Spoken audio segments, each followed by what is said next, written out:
video, what we're going to do is show you how to make a zoospore collection vessel, such as this one here, from a 2-gallon igloo, such as this one here. It's about a $10 piece of equipment. You buy that someplace like Home Depot or Lowe's or other places, Walmart probably. And so the first thing we're going to do here is start by pulling off this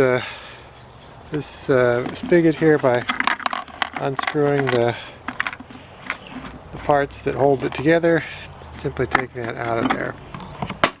So we've got now a hole here, but it's not big enough for the outflow that we're going to want. The outflow, to get enough flow right through here so we don't overflow the top, we want to use a 1-inch outflow.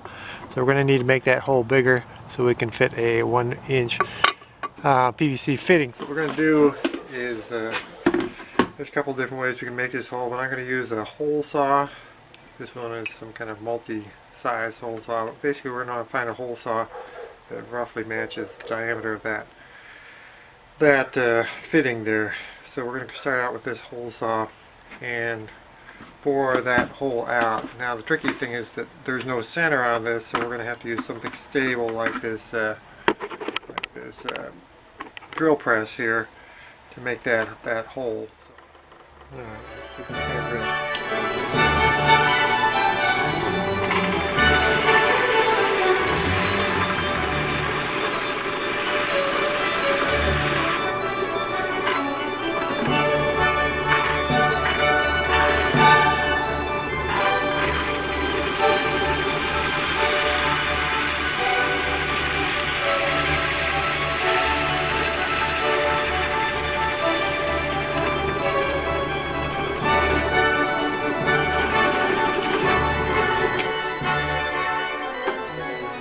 Alright, so now I've got a hole.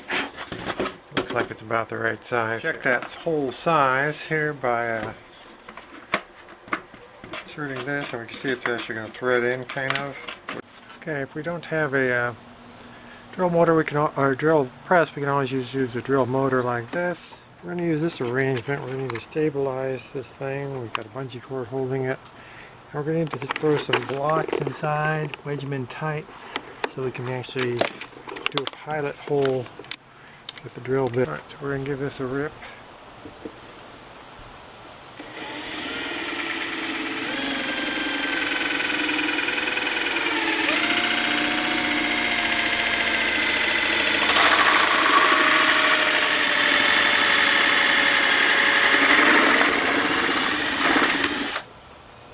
Okay, we're going to make the pair exclusion ring out of just a short piece of PV or ABS.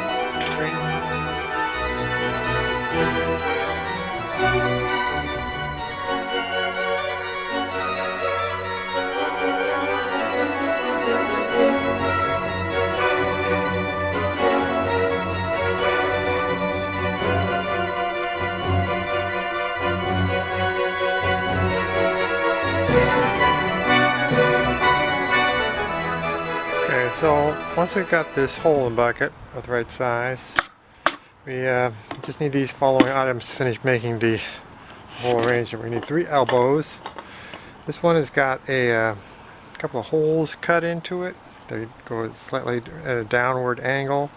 And what they're meant to do is hold this ring. This is just a piece of ABS pipe. You just need something that's a little bit wider in diameter that you can slip into this arrangement like that. This is just to keep a pair from bumping in there, shutting off the water supply. So that's a little specialized bit. Other than that, we just have these 2 couplers. They're going to thread together. We need a gasket to make sure we hold water there. 2 more elbows to arrange things.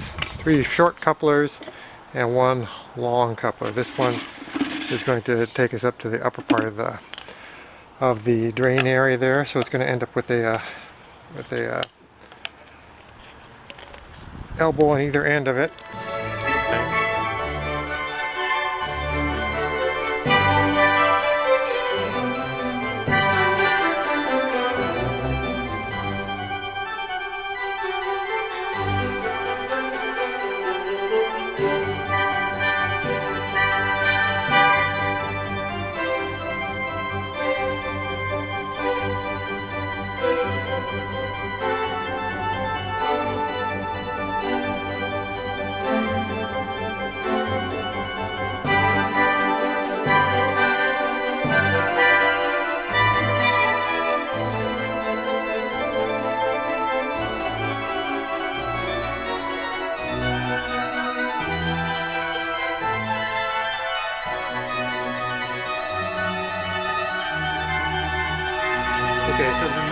point is this is where water is going to drain out of. It's going to come out of the lower part of this elbow. So we want to make sure the height of this arrangement here is no higher than about an inch below the rim of this thing, because we don't want the water to overflow. We're using this 1-inch outflow to keep flow rate maximized.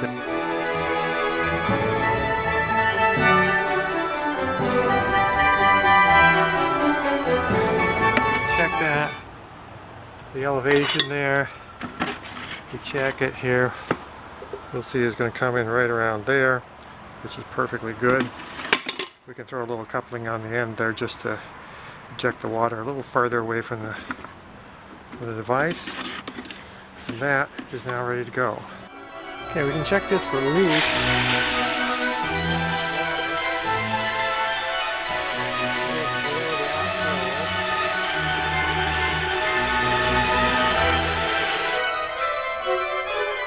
Look at this, it looks pretty clean. So this is showing it's going to reach the point where it's going to go out the outflow.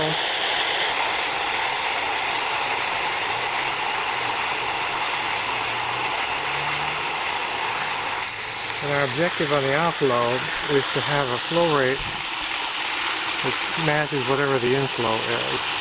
So what it comes down to, as long as we don't have more water than that going in, the pair is not going to flow out. Result of this thing, we're baiting from a bench of material, collecting runoff, flows into this vessel, the pair bait floats in that, runoff goes out through the pipe, the vessel doesn't overflow from the top. So that's what we're looking for here.